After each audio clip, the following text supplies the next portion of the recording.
కొత్తపల్లి కొత్త రుచులకు స్వాగతం. పుట్టగొడుగులు సోయా గ్రాన్యూల్స్ వేపుడు కూర, మష్రూమ్ సోయా గ్రాన్యూల్స్ వేపుడు కూర.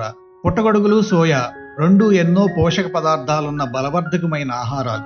అటువంటి ఈ మష్రూమ్ సోయా గ్రాన్యూల్స్ కలగలుపుతో రుచికరమైన వేపుడు కూరని ఎలా చేసుకోవచ్చో చూద్దాం.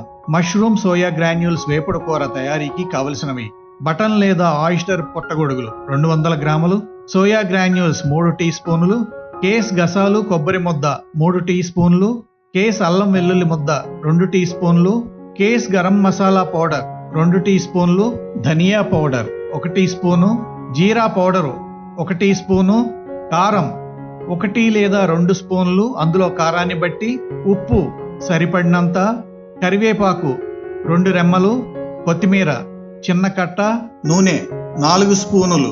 మష్రూమ్ సోయా గ్రాన్యూల్స్ వేపుడు కూరని చేసుకునే విధానం: ముందుగా ఒక గిన్నెలో నీళ్లు పోసి దానిని స్టవ్ మీద ఉంచి నీళ్ళని బాగా మరిగించాలి. నీళ్లు బాగా మరిగిన తరువాత స్టవ్ ని ఆఫ్ చేసి ఆ వేడి నీళ్ళలో సోయా గ్రాన్యూల్స్ ను వేసి వాటిని ఆ వేడి నీళ్ళలో 15 నిమిషాల పాటు ఉంచాలి. తరువాత ఈ సోయా గ్రాన్యూల్స్ ని చేత్తో గట్టిగా నీరు లేకుండా పిండి పక్కన ఉంచుకోవాలి. చక్కగా కడిగి ఉంచుకున్న బటన్ మష్రూముల్ని సైజును బట్టి 2 లేదా 4 ముక్కలుగా కట్ చేసుకుని ఉంచుకోవాలి. తరువాత పొయ్యి మీద బాణల్ని ఉంచి అది వేడెక్కిన తరువాత అందులో 4 స్పూన్ల నూనెను వేసి నూనె కాగిన తరువాత అందులో కేస్ అల్లం వెల్లుల్లి ముద్దని, కేస్ గసాలు కొబ్బరి ముద్దను వేసి కొద్దిగా వేగనివ్వాలి. తరువాత తరిగి ఉంచుకున్న మష్రూమ్ ముక్కల్ని వేసి ఒకసారి కలియబెట్టి తర్వాత ఉప్పు పసుపు వేసి మళ్ళీ ఒకసారి కలియబెట్టి వేగనివ్వాలి. మష్రూమ్ ముక్కలు సగం వేగిన తరువాత గట్టిగా నీటిని పిండి పక్కన ఉంచుకున్న సోయా గ్రాన్యూల్స్ ని, కరివేపాకును వేసి అడుగంటకుండా మధ్య మధ్యలో వాటిని కలియబెడుతూ 7-8 నిమిషాల పాటు కూరని వేగనివ్వాలి.